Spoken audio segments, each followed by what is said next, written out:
But you know the first step is to get this house ready? Because when you conquer what's happening in your body, then you are now qualified to help others. See yourself as a health coach.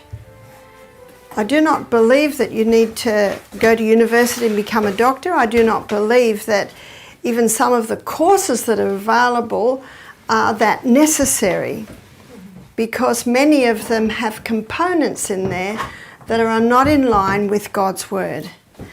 And so the two main textbooks that we're going to use this week are the Bible and the book, The Ministry of Healing. And you may not all have a ministry of healing, but I also know that it's not hard to get. You might have an app on your phone. Yeah, and I know when I'm memorising, I really enjoy those apps on the phone if I'm travelling, because you can just go there. But the page that I want to target is page 127 of the Ministry of Healing. Now, I'd like to encourage everyone, not necessarily this week, not necessarily these 10 days, but to begin memorising the two paragraphs on page 127 of the Ministry of Healing, because it's in a nutshell. Now, the other thing that I also noted with Benj was the importance of physical law. And I'd like to give you a quote. It's found in page 347 of Christ Objects Lesson, where it states there that transgression of physical law is transgression of the moral law, because God is as truly the author of the physical law as he is of the moral law. He has written his law with his own finger on every nerve, every muscle, every faculty with which we have been entrusted. And every misuse of any part of our organism is a violation of that law. Now, they're strong words, aren't they? Mm-hmm. They're very strong words. Does that mean not drinking enough water is equal to the thou shalt not steal? No, I'm not going to debate over that one, but I'm just giving you the prophet's words here. Every misuse of any part of our organism is a violation of that law. All, how many? All should become intelligent as to the human frame and how to keep it in the condition necessary to do the work of the Lord. Now, as students to a medical missionary training school, preparing to start your own medical missionary facilities, it's absolutely important that you know something about the house you live in. All should become intelligent as to the human frame and how to keep it in the condition necessary to do the work of the Lord. And we're going to be going very deep in the anatomy and physiology, because what I want to make sure I give you this week, and if I don't, I want you to question me on it, is why. Why are these things so? Proverbs 26 verse 2 states that the curse causeless shall not come. Sir Isaac Newton, he became famous on that law. It was already written in the Bible though. To every action there is an equal and an opposite reaction. Things don't just happen. There is always a cause. And Galatians 6 verse 9 states, no, this is 6 verse 7. In Galatians 6 verse 7, the Bible says, "Be not deceived, God is not mocked. Whatsoever a man soweth, that he shall also reap." This is basically the law of cause and effect, isn't that true? And to every problem that happens in the body, there is always a cause. But in medicine today, someone goes to the doctor, got some aches in their hands, has a few tests, and the doctor says, "Aha, we found out the cause of all your problems, you've got arthritis." Do you know that defies basic reason? That defies basic reason. What's the cause? And if you say to the doctor, have I? What's the cause? He might say, it's possibly in the genes. Can't blame a germ for that one, can you? It might be some mutation of some gene. But what I'm going to show you this week is it's actually much simpler than that. And I want to prepare you for when you start your medical mission facility that you will have answers. Because the people don't have answers out there. There is so much confusion today. There's been more confusion in the last 2 years than ever has there been. Isn't that true? Yeah. So let's go to page 127 of the Ministry of Healing. It starts with the only hope of better things is the education of people in the right principles.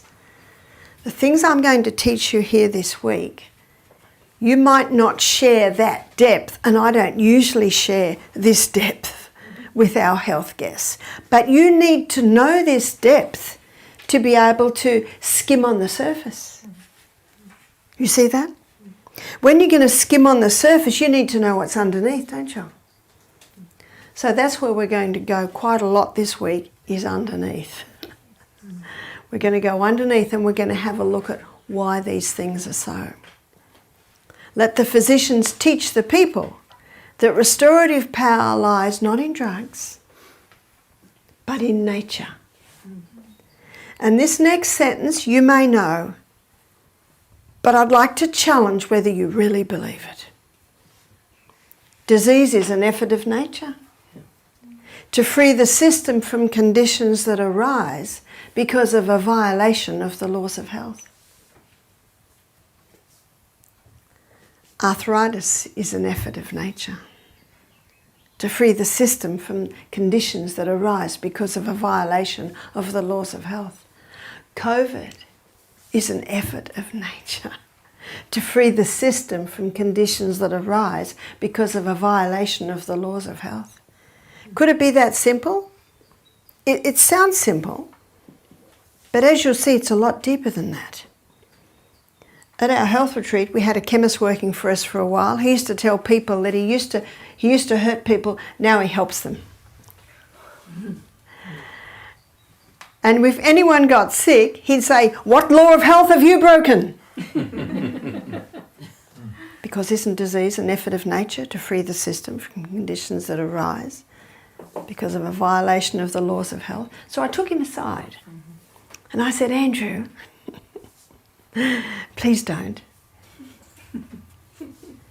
But he said, I said, "Wait, do you know that person might be keeping all the laws of health today, for the last year, but 10 years ago they weren't. 10 years ago they might have been drinking, smoking. 10 years ago they might have never drank or smoked, but they might never drank water. 10 years ago they might never have drunk alcohol or smoked cigarettes, and they might be drinking their waters, but they only bed at midnight." So I said to him, "Please be cautious what you say."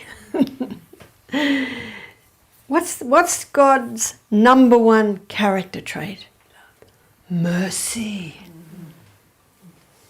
Merciful, gracious, long-suffering, abundant in goodness and truth, keeping mercy for thousands. Do you ever wonder why he put mercy in twice? And as medical missionaries, we need to be merciful. The three things that we use, and we'll be using them a lot this week, when you're called to help someone, history. I go way back. I go way back. Did you have a happy, healthy childhood? Did you have any sickness as a child? Did you? I go back. Dig right back. In fact, we need to all be private investigators. You see that? And you know, those little tiny bits, they all come together to make us who we are today. We look at history, we look at symptoms. And sometimes we've had people come to our retreat with a pile of tests this big. And I just carefully put them aside. And you know what I say? I'm interested in you. I'm interested in your childhood. I'm interested in what happened back there. It's like the lady that said, I've had asthma since I was 5. So I immediately think, what happened at 5? It's not rocket science, is it? I said, did anything happen at 5? We moved into another house. Oh, and we children love this house because in the lounge room, little mushrooms grew on the carpet. It's not rocket science, is it? The adults were probably okay, but the little children... And you know what happens when they walk on that carpet and move those mushrooms? Guess what they're breathing in? They're breathing in the mold spores. And what does God say to do to a house that has mold in it? Destroyed. Absolutely. Now I'm just touched on a couple of areas where we're going to go into in a lot more detail. So we look at history, we look at symptoms, and then we look at response.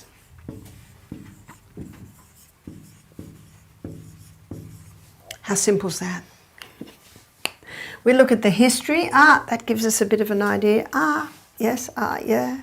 Happy, healthy childhood? No, I had tonsillitis as a child. You know what that immediately tells me? Allergy. Do you know what the tonsils are? The watchman at the gate. And if the watchman at the gate's being too noisy, do you shoot him? Because he's making so much noise up there on the wall. Do you just shoot him? Whew, what a relief. That watchman was making just too much noise. What's going to happen next? The enemy will take down your city. That's what your tonsils are. They're the watchmen at the gate. So if they're swollen, do you cut them out? What do you find out? Why are they swollen? And we'll be going into that. We're going to be looking at respiratory in detail in one of our presentations. What we're going to be doing in our practical, and I'll just warn you, in our practical, probably in about the last 3 days, you are going to make up programs for someone with tonsillitis. You're going to make up programs for people with certain diseases. So I'm just warning you now, so if you hear something that might help you next week when you're making programs, and I am of one that anything you ask me, I'm very happy to answer your questions. And if you say to me, Barbara, what was that? I will not say to you, you should be listening, because what's God's number 1 character trait? Mercy. Mercy. I have mercy on you. I will be guilty of information overload this week. And I recognise that, and that's why I'm very happy to answer your questions as you go. And if you have a question, please ask, because the question you have, others may have. I raised 8 children. There's no such thing as a wrong question or a silly question. The only question my children couldn't ask is when I asked them to they make the bed, they couldn't say why. Got that? So there was a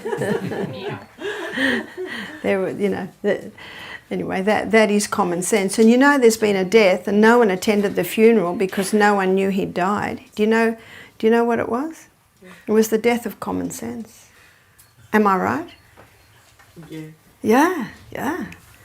And it's common sense that helps with this. And when people come to me wanting help, I say to them, do you know, I think it's a lot simpler than that. And it usually is. Very, very simple.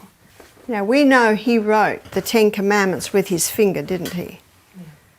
So isn't it interesting to use that terminology where she says, for he is as truly the author of the physical law as he is of the moral law. For he has written his law with his own finger on every nerve, every muscle, every faculty with which we have been entrusted, and every misuse of any part of our organism is a violation of that law.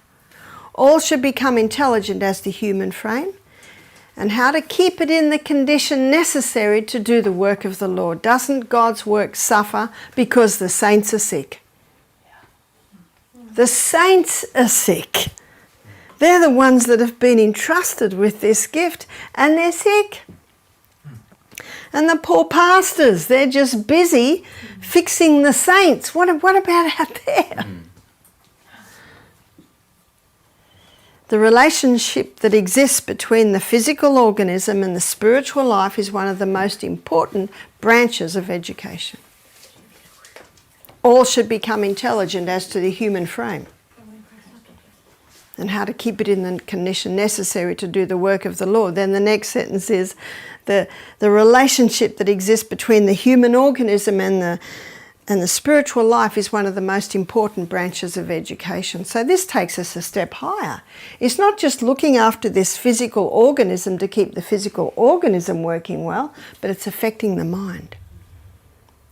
Now, we don't have to go very far into any of these discussions before we see there's an enemy that has sown seeds. Isn't that right? Mm-hmm. There's a great deceiver out there. Revelation 12, verse 9, that great dragon was cast out, that old serpent called the devil and Satan, which has deceived the whole world. Does that mean us? The whole world. And you will find this week, you will find deceptions, not only in our toothpaste and our conditioner, but what we wash our clothes with, the fabrics that we wear, the shoes that we wear, in every area. We know there's much deception in much larger areas. But all the things I just mentioned are affecting our health. Because our skin is millions of little pores, and everything that touches that skin must be pure. That's why God says, and we know this one very well, it's Romans 12, 1 and 2, and I'm sure you know it off by heart. I beseech you therefore, brethren, by the mercies of God. How? By his mercies, that you present your bodies living sacrifices, holy, acceptable to God. Holy, acceptable to God. God is holy. Be not conformed to this world, but be transformed by the renewing of your mind. Now that gets us back to give your mind to God and allow him to teach you, because he's the greatest teacher this world has ever known. And the verse I used to quote all the time when I first started this work was Psalm 32 verse 8, where God says, I will instruct thee and teach thee in the way that thou shalt go. I will guide thee with mine eye. So when every day at your health retreat, that's what you start with. Every guest, you say, Father in heaven, you know this person personally. You know how many hairs are on their head. And you know what he said to you? I will instruct thee, and I will teach thee in the way that thou shalt go.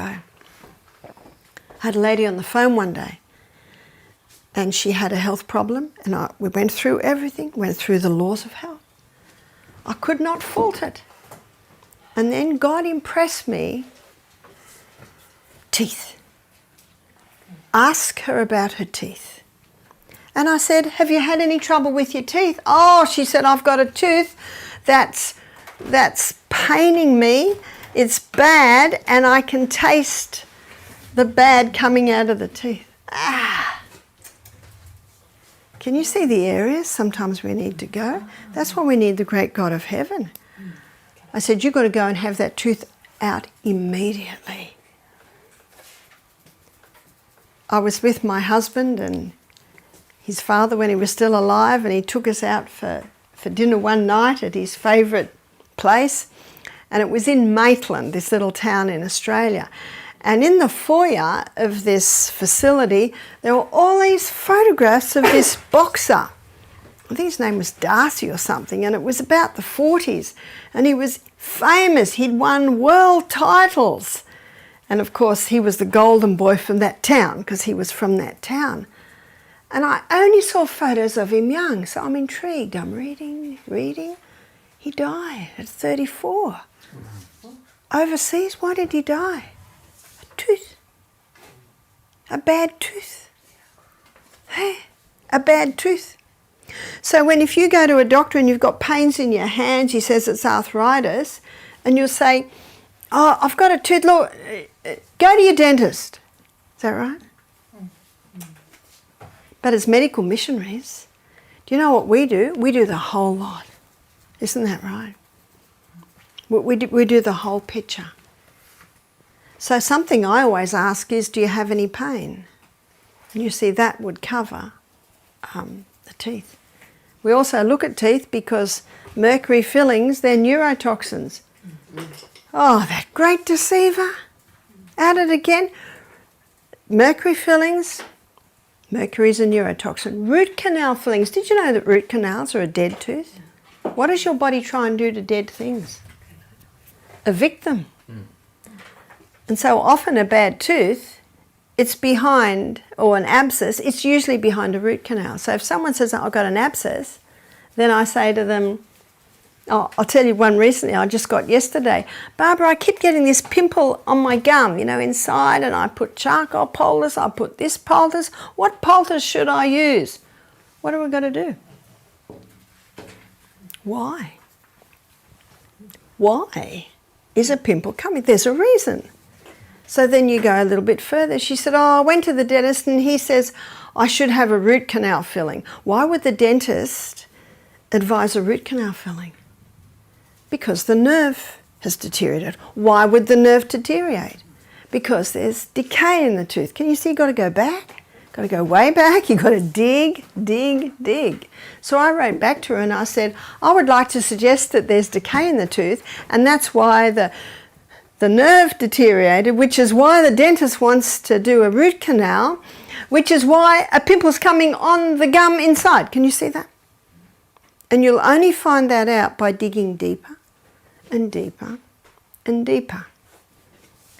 I went to a health retreat in Queensland when I did my nutrition course about 15 years ago. And I had to do 20 case studies. And I had to do it under another naturopath. So I went up there and I sat with the naturopaths as they interviewed the people. So they do interviews. And then I'd say, I've just got one more question. When did that start? How old were you when that started? Where were you living when that? Write it down. And then he'd ask a few more questions. He's about to ask another question. I'd say, I just have a little question here. Had you had a fall? Why was the knee sore then? See what I'm doing? Digging, digging, digging.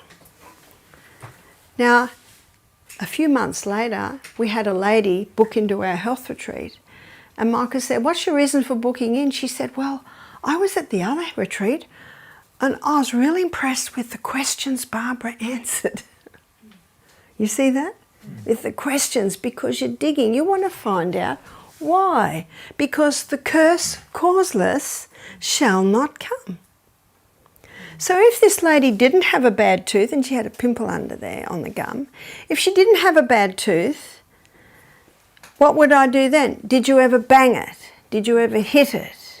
When did it start? Can you see you dig, dig, dig, dig? And sometimes you might not come up with anything, but you know what I find? You usually do. There might be a little indication here or there, and then you dig a little bit deeper. And sometimes you might have to say, do you mind if I ask you? And sometimes they might say, no, I don't want to answer that question. You know what you say? Okay. See the smile? Okay. And then you move on again. But you know what I find? 9/10 of the time, they come back to you.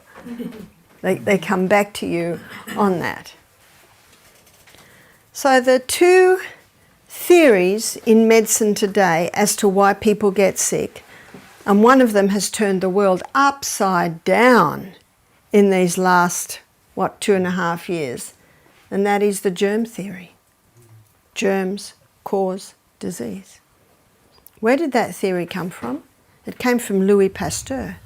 And looking at Louis Pasteur's history, he was a chemist and he was a socialite. He loved to call all the media to every experiment. He liked the attention, and he came up with a theory that everyone loved. You poor thing. A germ has jumped on you and made you sick. Let's find a drug to kill the germ. Can you see what that does? That takes away all responsibility on the person for what's happening to them, and it's blamed the germ. And isn't that what's happening with COVID? to the point where people have to wear masks to stop the germ. People have to hand sanitize their hands all the time to stop the germ. But it actually defies reason, and I want to show you that. Now, the other theory as to why we get sick is genes. It's in the gene, yeah? So I call them the two Gs, the gene theory or the germ theory. And I'd like to touch on them this evening, and tomorrow morning we're going to explore them a little bit further. And to look at the gene theory, do you know we're going to go first? The CBD? What's the CBD? What's the central business district of the human body? It's the inside workings of the cell. And we are just a bunch of cells. We have 100 trillion cells in our body. And every single cell has a nucleus, and in that nucleus is the DNA. The DNA is the genetic code that determines you and I. The only cell that doesn't have that is the red blood cell. And we'll be exploring the red blood cells a little bit later.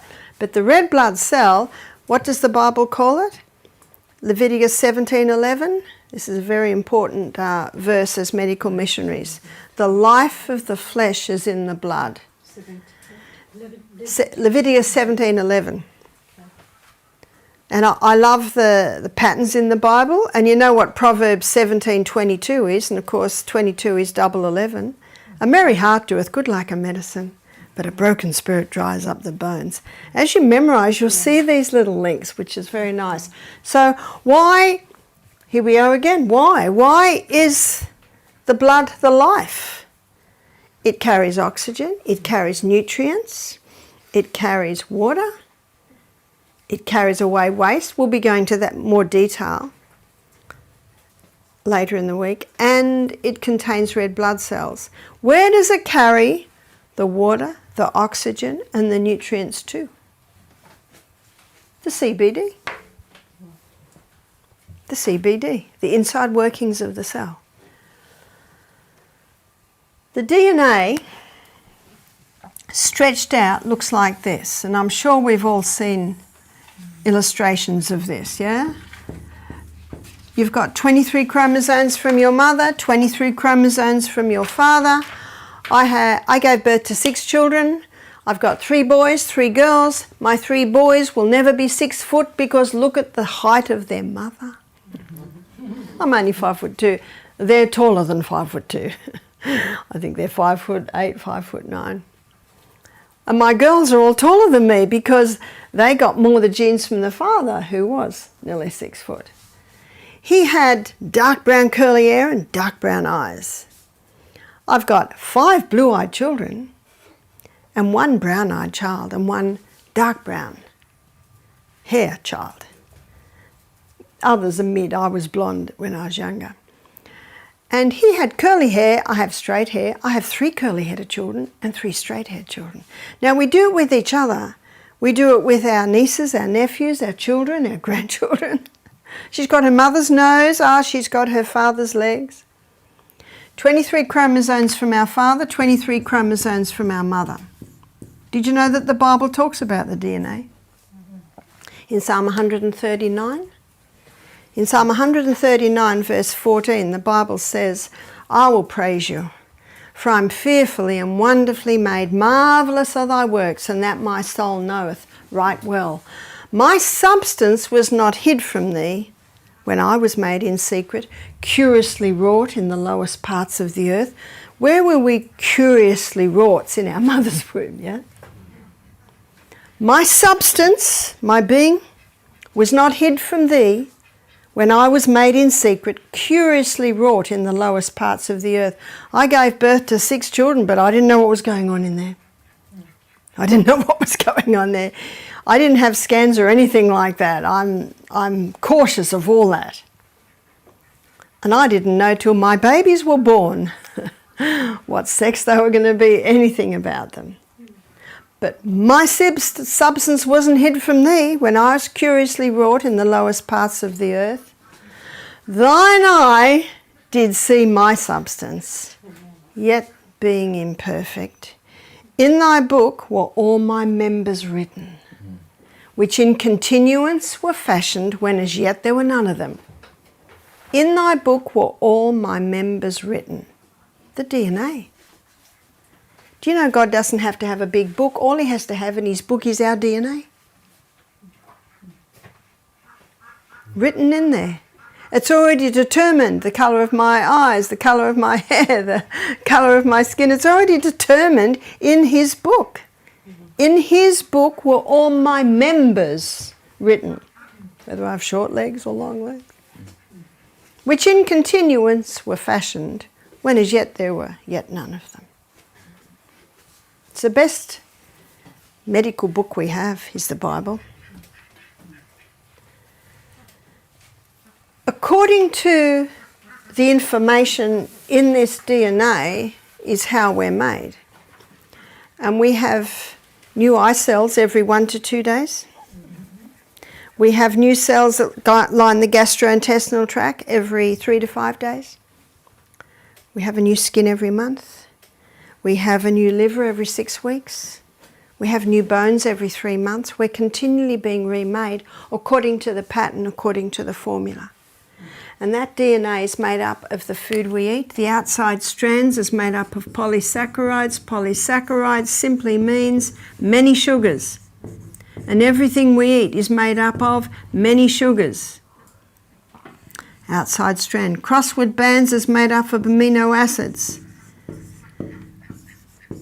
Amino acids is a breakdown from the protein we eat. And as vegetarians, our protein comes from legumes, nuts and seeds. That's the main protein. And it's all glued together with minerals. So that lovely green leafy salad, all the greens, all your vegetables are high in minerals, but the greens is the highest. Hippocrates, father of medicine, do you know when his time was? 400 years BC. Hippocrates said, let food be your medicine and medicine be your food. And our very DNA is made up of the food that we are eating. So our new cells are constantly being remade. I'm going to go a little technical here, so bear with me. And please ask me if you want me to repeat something. DNA can be stretched out and called back in, and when it's stretched out it looks like that, but it cannot leave. And so a photocopy is made, and the photocopy is called RNA. And the photocopy goes down to another little section of the cell, which is a little workshop where the new cell is being made. It's called ribosome. Has everyone got an anatomy and physiology book in their home? Every medical missionary should have one. So the notes that you're taking here, when you go home and you look at the inside workings of the cell, you'll find it'll make sense. Whereas maybe before it didn't make a lot of sense. We had a man who'd done medicine do our program, and when he heard these things, he just shook his head. He said, I learnt this in med school, but I never really got it. But you will see it's not hard to get. So RNA comes down with the information into ribosome, the little factory where the new cell is made. Let's make a new gastrointestinal tract cell. Do you remember, students? I'm going to start asking you questions. How long does a gastrointestinal tract cell take to be made? 3 to 5 times, yep. 3 to 5 days. Every 3 to 5 days. Okay, students, this is a question you don't have to answer. It's just a question I'm putting there. If that's true, how come irritable bowel, Crohn's disease, doesn't heal in, let's be generous and say 2 weeks? Is that a reasonable question? It's actually a very reasonable question, isn't it? Well, I believe that what I'm about to show you helps to understand why. But first of all, we're going to make a gastrointestinal tract cell, then we're going to make an irritable bowel syndrome cell. RNA comes down, it's the photocopy into ribosome, the new cell is starting to be made. The new cell is built up with amino acids. So let's say the first amino acid is tyrosine. Maybe the next amino acid is phenylalanine. Maybe the next amino acid is methionine. Maybe the next amino acid is lysine. We did tyrosine, lysine. Can you see what's happening here? Now, I'm giving an illustration like a jigsaw to help you understand it. But every amino acid fits into the next amino acid like a jigsaw. And every 3 to 5 days, out pops our new gastrointestinal tract cell. So what happens with irritable bowel syndrome? RNA comes down, the first block goes down, first amino acid, maybe it's methionine. Now we're ready for phenylalanine, and oh no, there's a piece of information missing. Body doesn't quite know what to do. What's supposed to go in there? The information is missing. And there's a rogue cell. And this rogue cell is always wandering around, doesn't fit anywhere, ready to poke its way in. Where'd that rogue cell come from? Environmental poisons, chemicals, genetically modified foods. All of these are causing molecules to be in our body that our body doesn't recognise. And whenever it sees a glitch, in it'll jump. So now comes along, maybe this is lysine. Where does it fit? Where is it going to fit? The usual docking position's not there, so it does the best it can. Okay, now we're ready for, let's say, this one's phenylalanine. Oh no, they're not eating enough protein. And maybe they are eating enough protein, but the gastrointestinal tract is unable to break it down properly. So if you don't break the food down effectively in your gut, it can't get into your blood. And what's the blood? The life of the flesh, the carrier of the nutrients. We're going to spend a whole morning going through the gastrointestinal tract, and I'll show you how that works. Doesn't look very good, does it? And every 3 to 5 days, what pops out? An irritable bowel syndrome cell. Now, we touched on a whole lot of things that might be the causes there, and we'll look at that in more detail when we study the gut. But what I want to quickly touch on now is why is there damage? What causes damage? 92% of DNA damage is caused by a mineral deficiency. So how could we be mineral deficient? People are eating a lot more greens today. 20 years ago, we didn't even know what kale or rocket was. There's a whole lot of greens that we're eating today, much more greens. It is true that if someone just lives on fast food, they're not getting the vegetables or the greens, which is where you get most of your minerals, so they will be deficient. But there's a lot of people eating fruits and vegetables every day and they're mineral deficient. Why? Because the soil's deficient. Yeah. And if the soil's deficient, the plant will be deficient. And if the plant's deficient, the person that eats that plant will be deficient. That's why it's important to feed your soil. Feed your soil so there's food for your plant. And then when you eat that plant, you've got it. Did you know that one organic tomato will give 9 times the iron as one conventionally grown tomato? So that's what you're looking at. The organic might be more expensive, but wow, you've got so much more nutrients in there. But there's more. It's not only that the soil's deficient, so the plant's deficient, so the people that are eating the plants are deficient. There are stimulants that people are taking that are leaching the minerals out. What are the stimulants? The stimulants are caffeine. And I would say that 80% of the guests that come to our retreat drink coffee. So then at the health retreat, you've got to be prepared in the first 24 hours to deal with a lot of headaches. And I'll be showing you in another lecture exactly why they get a headache. Caffeine not only leaches minerals, especially your calcium and your magnesium. And we'll be covering this later in the week, where we'll be looking at bones in detail, which will enable you to make up a program for osteoporosis. And you will find that bones aren't made out of calcium. This is another myth. It's another deception. It's made of 12 main minerals and 64 trace. So the worst thing you can do for bones is take a calcium supplement.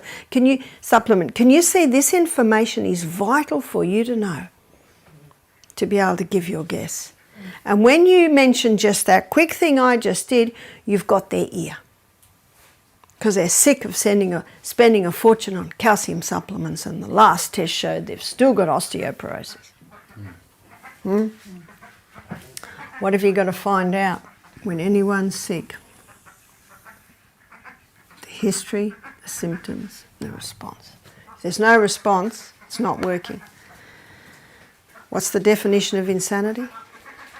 To do what you've always done and expect different results. And when you say that to guests, you've got their ear, because they're sick of doing what they're doing. They've been doing it for 10 years. They've been told they've got to do it, but they're no better. So what we have got is something incredibly valuable. It's God's way of healing. God's way of healing is we were created to heal ourselves. The body was created to heal. It just needs the right condition. And we need to have faith in God and faith in that body. The devil's way of healing is we were evolved. Body can't heal itself. You've got to put some poisons in to make it heal. Can you see the difference? They're very far apart. So what's another stimulant? Oh, by the way, not only does caffeine leach the minerals, caffeine damages the DNA because it disrupts the neurotransmitters in the brain. So you can have a young couple having a cup of coffee each a day, the guy has a can of Coke, the girl has a chocolate. They can give birth to a baby that's prone to attention deficit syndrome, hyperactivity and autism, because they were born with a defective DNA because of the parents' caffeine habits. Woo! Now, if you say to someone, you shouldn't drink coffee, it's not good for you, in fact, please don't ever say that. Ever. And you'll lose them if you do. What right have you got to tell me that I can't drink my coffee? But what you can say is, I don't drink coffee. You know why? No, I'm not interested. Okay. So you don't speak. Yeah, why don't you drink coffee?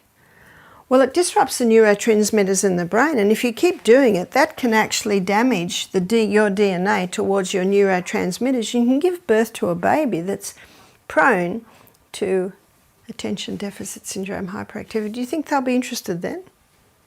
Can you see how you're giving them the why? Now, I've probably touched on a whole lot of things that you haven't been able to write everything down, but we're going to explore a lot of these subjects in more detail. So caffeine not only leaches minerals, it can also damage the DNA. Refined sugar, nothing wrong with the sugarcane plant. It's the pure crystallized acid that's extracted out of the sugarcane plant. That's the problem. It goes into the body naked and it leaves the body better dressed with your minerals. In fact, one writer said it this way, and I think it's a good way to say it. Sugar leaves your body better dressed than when it went in. What's it dressed with now? Well, it's taken out of your wardrobe. It's taken some of the minerals out of your wardrobe. So when it takes the minerals out of your wardrobe, what's happening to your teeth and your bones? They're becoming deficient. Sugar not only leaches the minerals, sugar also damages the DNA. How? Causes blood sugar levels to rise dramatically and then drop dramatically, and then when the person goes down they have another lolly and then it goes up again, and this constant whiplash wears out the pancreas to the point that a couple can give birth to a baby with a defective DNA to their pancreas because of their sugar habits. Can you see that our lifestyle affects the DNA we give to our children? At this point, if you've got guests who are feeling very guilty and very sad right now, and you can tell when you're lecturing some sad faces or young mothers going, oh no. At this point I say, there's a lovely verse in the Bible, it's in Acts 30 verse 17 that says, God winks at our ignorance. You did not know. So you can't take blame for something you did not know. But we live in an amazing body with an inbuilt ability to heal itself. And if you begin implementing what you hear here, your children will get stronger. Can you see how you come with that? I even had one lady starting to cry after the lecture. Oh, what I've done to my children. So then you must go straight away and counsel and say, you didn't know. It's not your fault. That rotten sugar company, that chocolate company, they're not interested in you. They're only interested in your money. But you know, it's worse than that. There's a great deceiver behind there who wants to destroy you. We all know what 1 Peter 5 verse 8 says. Know ye not that your adversary, the devil, as a roaring lion, walketh about seeing whom he can devour. That's what he wants. He wants our destruction. Now you can't share that with every guest. The atheist isn't too excited when you share that with them. Discretion is needed. That's why God says, I will instruct thee and teach thee in the way that thou shalt go. He said, I will guide thee with mine eye. Another stimulant is alcohol. I often say this, I read this from the Australian Health Department 10 years ago, there's no safe dose of alcohol. Alcohol is a neurotoxin. Children being born today with fetal alcohol syndrome from parents that have 2 drinks a week. You familiar with Dr. Neil Nedley? Yes. In his book Proof Positive? Fantastic resource is that book for us medical missionaries. And I got that information out of that book. So excellent resource is that book. Now I also know that people get, and you might have experienced this, I was at ASI in Florida one year, you know, thousands of people there. And so I always go to the health lectures. You probably know I'm interested in health, so I went to the health lectures. And there'd be Dr. Such and Such, and he's got a PowerPoint there, and he comes up with the first graph, that's interesting. Second graph, third graph, fourth graph, fifth graph, and you're just getting sick of graphs. Now, I don't think that it means you don't use graphs, and you might be savvy to do a PowerPoint, and PowerPoints can be excellent, especially when you're starting, because it's a prompt for you and it also helps, you know, attract your students to what's happening. And I certainly think a graph or 2 doesn't hurt, but beware of over-graphing people. You will lose them. And I'm interested in health, and I'm starting to fall asleep within 20 minutes. And I had a young woman come to me at ASI and she said, Barbara, I want to tell you something. She said, I used to do the PowerPoints and all the graphs, and I did notice people started falling asleep. So she said, now I use the whiteboard. She said, I use the whiteboard now. Because you can see what you can do from a whiteboard. You lead the people on. The people are interested. What's coming next? What's coming next? But it doesn't mean you don't have PowerPoint. You know, you can get some very nice PowerPoints. Alcohol leaches the minerals. Alcohol damages the DNA. There is no doubt about that. Tobacco. Children are being born today with more alveoli damaged. And the honeycomb shape around the alveoli has holes in it. And overall, less alveoli. Alveoli, those little, and I'll be drawing them a little bit more detail, especially when we go into the respiratory. You've got, I think it's 300 million alveoli in your lungs, and that's where the gas exchange takes place. So children born to smoking parents, that's happening. One girl said to me, Barbara, I stopped smoking when I fell pregnant. And I said, well done. But unfortunately, there's already been some damage done. You see, it's the DNA that comes through. But you have to congratulate her for not doing it through pregnancy. Because did you know that every cigarette smoked, at that split second, that baby's deprived of oxygen? That's why they often find that babies born to smoking mothers, they're not as big. So these are the stimulants that leach the minerals out and also damage the DNA. We're looking at what causes damage to the DNA. Genetically modified foods.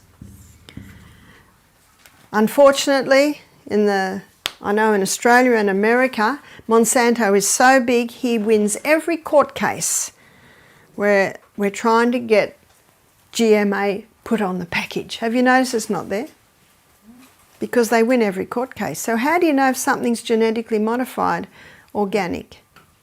Because an organic farmer loses his organic status if he uses genetically modified foods. So grow as much as you can. We always get non-hybrid seed.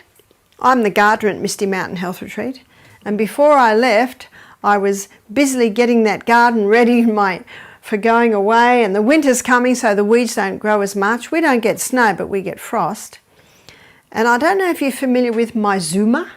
Maizuma is a Japanese green and it's purple and it's sort of feathery and it's got a tiny bite to it. It's just lovely through your salad. I don't know, Casper, if we had it when you were there, but we've always seemed to have Maizuma in the garden. Because my son, when he was gardener about 5 years ago, he planted a whole bed of it. In fact, we were selling as much as we could buy of other foods. Isn't it great when you can do that?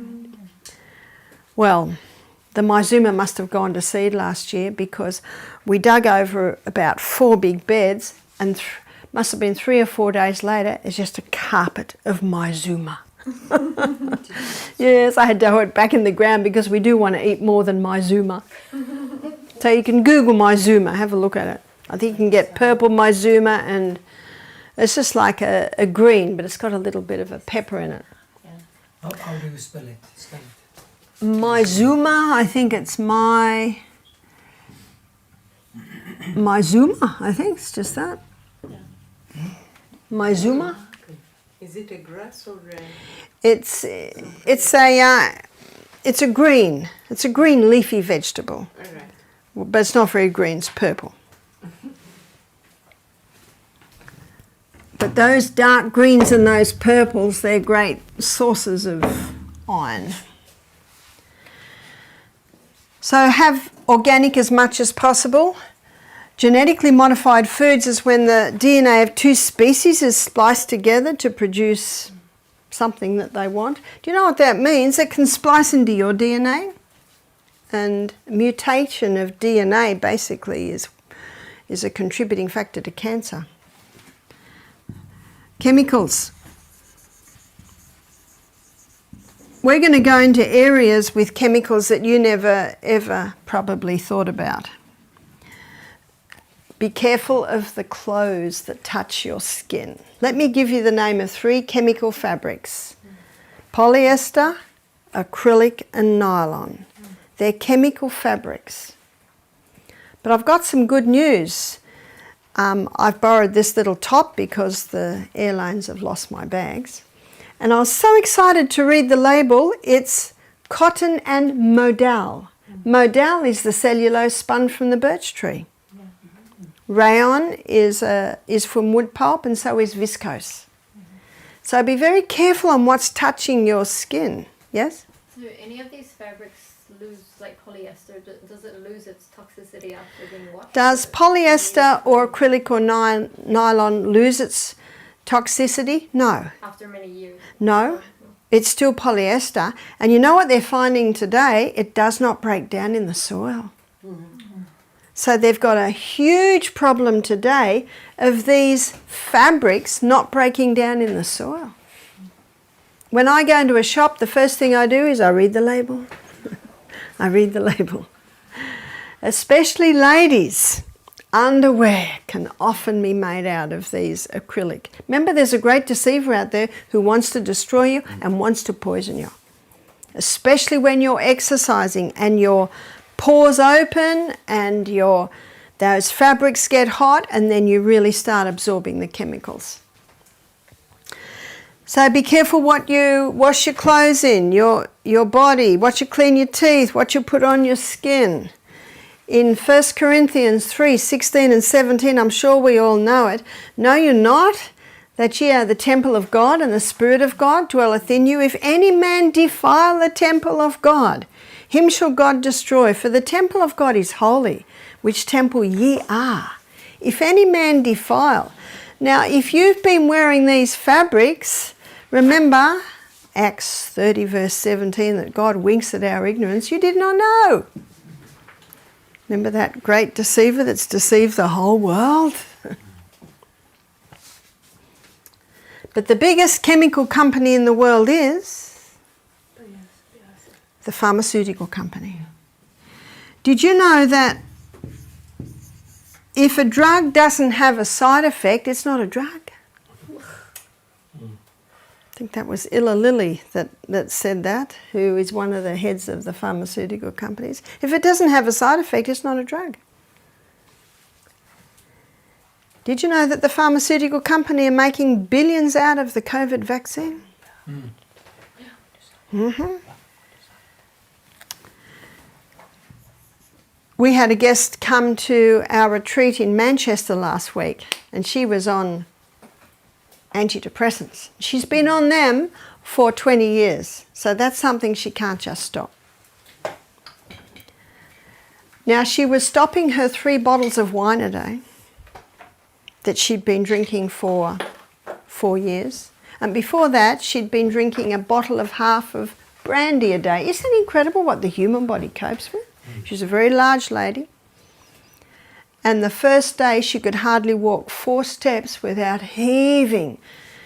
On the last day she was walking. Just exciting. It's the best work, the health retreat work. And she said to us, she said, I didn't mean to, but I forgot my antidepressants. I forgot to take them for 2 days. And she said, my mind's clearer. But she said, I know you can't just stop them, so I took it on the 3rd day. And then she said, I forgot for the next 2 days, so I took it on the 3rd day.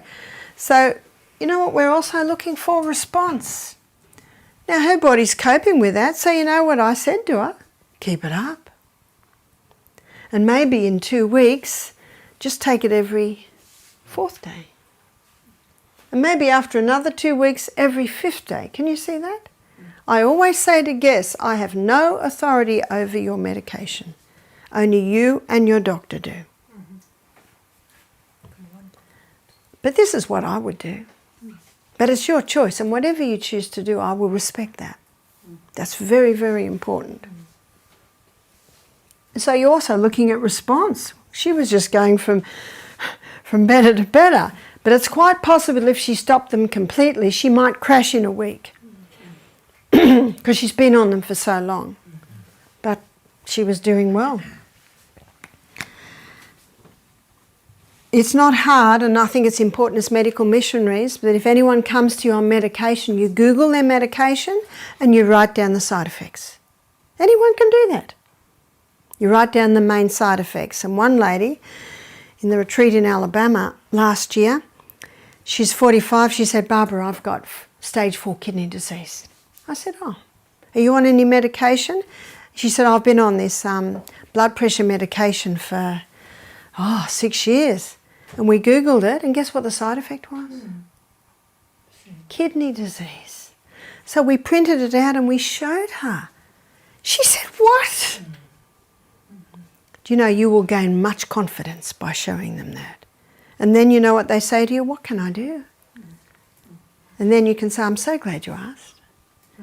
Because we've got the hawthorn berry. Now we're going to go into heart in detail, and you will be able to make the program that I gave this woman on how you can strengthen that heart. Psalm 104 verse 14. This is a psalm, it's important for you to memorise. God gave herbs for the service of man. And a lady just emailed me and she said, Barbara, I tried to stop my blood pressure medication and my blood pressure went through the roof. She said, I'm on hawthornberry now. She said, I'm just worried that the same thing might happen or I might go too low. I said, not with the herbs, because herbs are there for your service. If your blood pressure's too low, it'll bring it up. If it's too high, it'll bring it down. No drug can do that.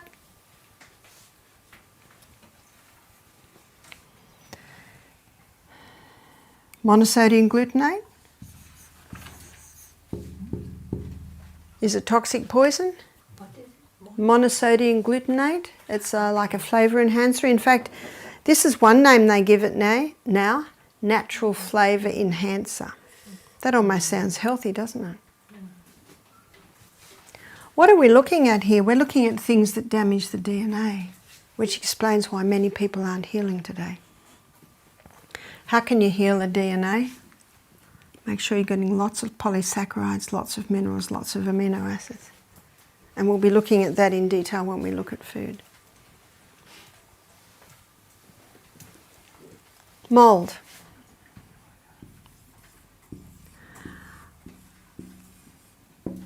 Mould can splice into the DNA of trees, reproduce itself. Can it do that to humans?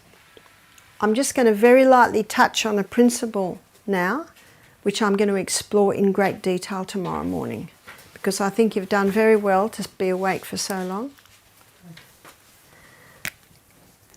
And this is a very important principle, and this principle blows COVID making us sick. It just blows that theory right out. Microorganism. Mould is a microorganism, and there are many different microorganisms. Microorganisms are everywhere. There's microorganisms in the air, everywhere. We're breathing them in and out constantly. And there are 10 times more microorganisms in the body than cells. How many cells in the body? 100 trillion. So there are 10 times, I haven't done that maths, 10 times more microorganisms than cells, and there are 10 times more microorganisms in our gastrointestinal tract than anywhere else in the body. And we'll look at that in detail when we go through the gut. And they're there. God put them there. They're an important part of living, running organism, but whenever cell damage happens, these microorganisms have the ability to change roles. They now become the clean-up team or the garbage collectors. I call them the garbage collectors because we had a microbiologist do our program and he said that's what we call them as microbiologists. And their name is bacteria. So where are you going to find a lot of bacteria? You're going to find a lot of bacteria wherever there's waste and damage. As the environment changes, as the bacteria is doing its work, the environment changes. It now becomes the exterminators, and we know exterminators exterminate things. And the exterminator's name, this is the next stage of breakdown, is called yeast, fungus. And the yeast, the properties of the yeast and fungus are identical to another microorganism, and that is a virus. A virus needs a host. Fungus needs a host. Yeast needs a host. That's why the coronavirus won't survive there very long, because it hasn't got a host.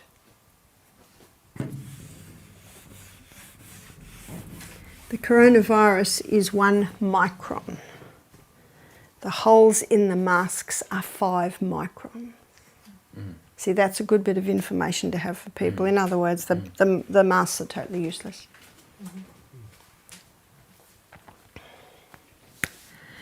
As the environment changes, so do the microbes. Now they become the undertakers. And undertakers take away dead things. And the undertaker's name is mould. And that's the last stage of breakdown in the cycle of life. So matter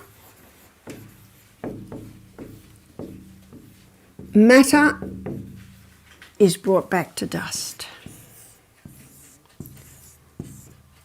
through the action of these microorganisms.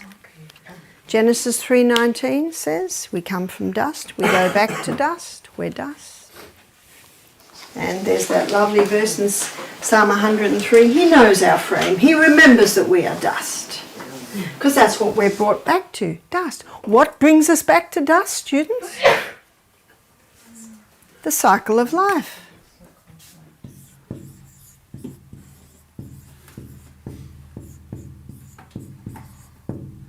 The cycle of life. And a basic law of science states, this is important to get this one, nothing's created, nothing's destroyed. It just changes form. It just changes form. And isn't that why we have compost bins? I'm sure you have compost bins here, is that right? Here is the plant, here are its roots. And when I put compost into my soil, and I always put compost into my soil after one crop, because a tomato plant will take nutrients out of the soil. And so before you put another crop, and I usually alternate tops and bottoms, so carrots and tomatoes, alternate your roots and your tops because different things are taken out. But before another crop goes in, you've got to feed that soil. And the best feed is compost, and I'll show you why. So when I put compost into the soil, I'm putting in microorganisms. Because once these microorganisms here have brought the matter back to dust, remember they're changing roles. We change roles all through life. You probably noticed when I arrived here, I was dressed for the middle of winter. And I had to quickly change. Why did I change? Because it's warm here. We change roles according to the environment. I'm not dressed now the way I'm dressed when I'm digging in the garden, when I'm swimming in the lake. I'm not dressed now the way I'll be dressed for my daughter's wedding next year. We change roles according to the environment. So do the microbes. So do the microbes. They change roles according to the environment. Now, if it suddenly drops to 11 degrees tomorrow, I might put my winter woolies back on. We change roles according to the environment. So do the microbes. So once they've brought matter back to dust, they're waiting in the dust for their next job.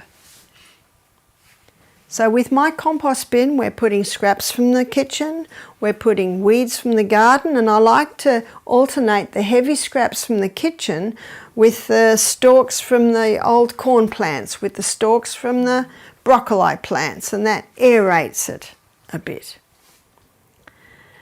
And maybe the farmer down the road who doesn't give any chemicals to his cows will collect cow manure and put some of that in the compost.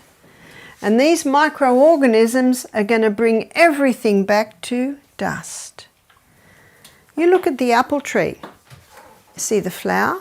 How does the flower grow? Under the action of microorganisms. And then out of the flower comes an apple, under the action of the same microorganisms. But the apple's not ready to eat. It must ripen. How does it ripen? Under the action of the same microorganisms. They change roles according to the environment. But no one eats the apple, so what happens to it? It rots. Is that right? Yeah.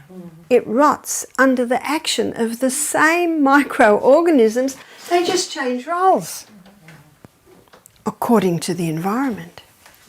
Louis Pasteur said, it's only ever a bacteria and it only ever will be. It only ever is a fungus or it only ever will be. It's called monomorphism. Monomorphism means one form. But Antoine Beauchamp, 6 times professor, a contemporary at the time of Louis Pasteur, he presented pleomorphism. I have just presented for you pleomorphism, many forms. And that's why my compost bin works, because of pleomorphism, yeah? Is it an epigenetic change that is taking place, or how do you explain that change into polymorphism? Well, it's just the cycle of life. It's the cycle of life. The word epigenetics is interesting, which is the effect of lifestyle on our genes. But this is different. It's the cycle of life. See, let me give you an illustration in Australia. A cat dies in the bush.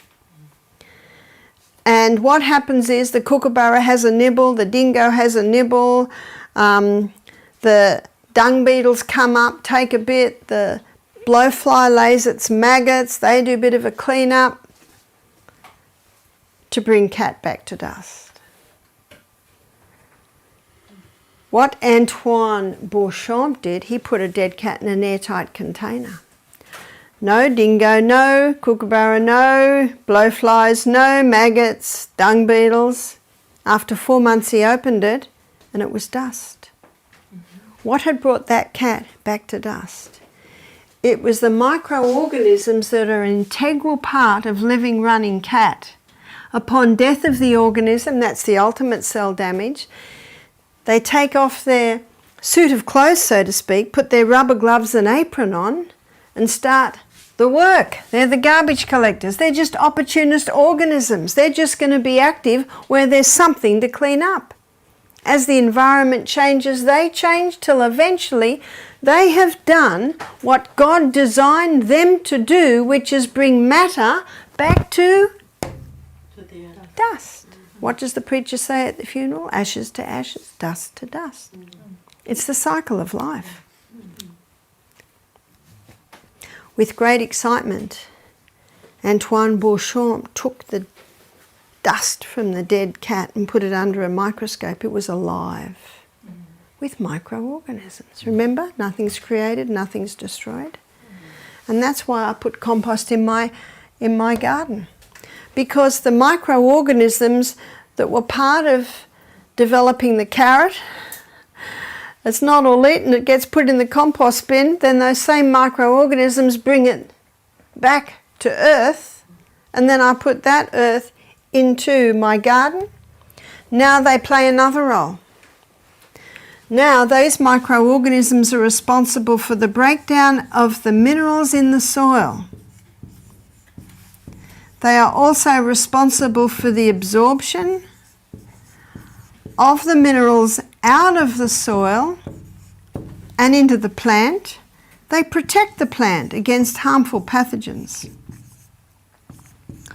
And they nourish the plant. That plant knows that it needs those microorganisms, so 50% of the fuel that the plant makes from photosynthesis, it sends back down to the roots to feed the microbes. And you would have read where Ellen White says the law of service is written on every plant. Every plant grows for one purpose, to create apples for you and me, to create rocket for you and me. The law of service. Because that plant knows it needs those microbes for this. That's why organically grown fruits and vegetables has a far higher nutrient content, because of the microbes in the soil. I have 3 compost bins. One I'm adding to, one sitting, waiting for the cycle of life to bring it right back to dirt, and one I'm taking from. And I know this one's ready to take from because pumpkin plants are coming out. Poor plants are coming out. They're the best pumpkins too, aren't they? So what I did last year, I just kept throwing the pumpkin vine over the back of the compost bin and let it run all the way down the back. Oh, when I was picking pumpkins, Jap pumpkins this big from that pumpkin plant. They said, we dig it out. I said, just wait. The frosts aren't here yet. This pumpkin, let it just get a little bit bigger. And it was being well fed because its roots were in the compost. And why is the compost so rich? Because of these microorganisms. Now the last thing I'm going to show you, and I'm going to touch on this again tomorrow, because for most people this is very new. I trained as a psychiatric nurse. Germs cause disease. That's what we were taught. And if anyone was sick, we've got to give them a drug to heal them. And they've got an infection, they must have an antibiotic. No. Why? Why is it there? They're only going to hang around where they're getting well fed. So if you give a body an environment that is strong, clean, healthy, well nourished, there's nothing for these guys to do. Now I'm going to take this one more place before we finish tonight.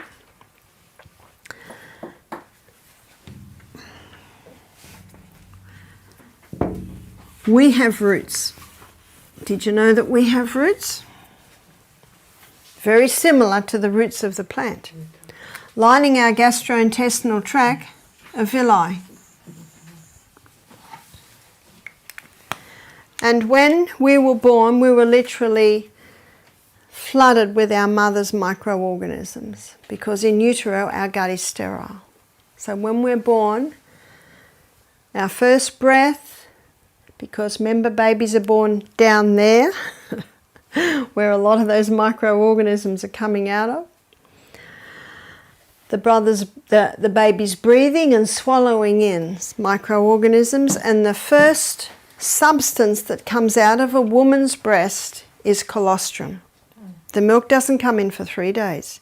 There's a thick yellow substance that comes out in those first 3 days. It's colostrum, and it's incredibly rich in microorganisms. And what those microorganisms do is they form a thick turf wall around the gut. We'll look at this in more detail when we look at the gut.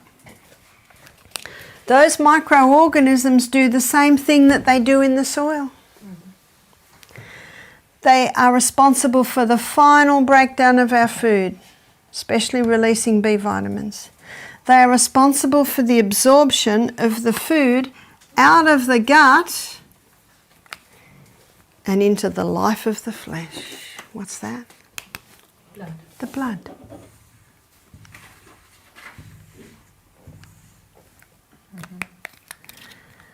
So not only are they responsible for the final breakdown, but they also are responsible for getting the food out of the gut and into the blood. These microorganisms protect the blood against any harmful pathogens that might be in the gut. These microorganisms nourish the cells that line the gastrointestinal tract. What an amazing process. You're starting to see that they're not our enemy. This isn't our enemy. This isn't our enemy. This isn't our enemy. Neither this nor this. If they're out of control, we've got to put the detective hat on and find out why. If your garbage bin is smelling, you don't put a white cloth over it, a vase of flowers, and spray sweet-smelling perfumes around it, do you? No, you open it, you empty it a long way from the house, you clean it out, put it back in the kitchen, no need for white cloths, vases of flowers, or sweet-smelling perfumes anymore. Why? Why is my garbage bin so smelly? Why? Because remember, the curse causeless shall not come. So my aim this evening was just to begin looking at the true cause of disease, because that is what the medical missionary institutions are about, is teaching the true cause of disease. And to be able to teach the true cause of disease, we need to look very clearly at medicine's claim for the cause of disease, which is germs or genes. Is that right? Mm-hmm. Very much so. So I have given you enough for your little grey cells to contemplate. And every day we'll be building a little bit more. And I touched on a few things that may have puzzled you in your mind, but I can just about promise you that we will be exploring all of those aspects in these 10 days. And if in the early morning or while you're going off to sleep a question comes, please write it down. Write down your questions. I received a lot of questions, and I really think that as we go through this, you'll find that they will be answered. And if they're not, we can certainly address them. Because our aim is to give you a crash course on being your own doctor this week. Yes? You talked about a lot of different negative stimulants. What about refined salt? Yes, we'll be pursuing refined salt this week and looking at why it is so bad. But basically, very quickly, seawater has 92 minerals and refined salt has 2. So immediately we've got a problem. Immediately we've got a problem. Yes? We've touched upon bacteria and virus here. Are we going to go also in depth when it comes to infections and understand infection, how they work? Yep. Because there is a reason. When I was a little girl and I got bronchitis, I would be taken to the doctor and given antibiotics, and that's the first thing we're going to look at tomorrow morning. And then when I became a nurse and I didn't live a very good lifestyle, I didn't become a Christian until I was 25, and I'd get a cold, I'd start coughing up yellow, I'd think I've got an infection. That's what we were taught. You have to go to the doctor and get an antibiotic. But tomorrow, one of the first things we're going to look at is what is an antibiotic? Where did it come from? And its role on the planet. And did God make antibiotics? So thank you for your attention tonight.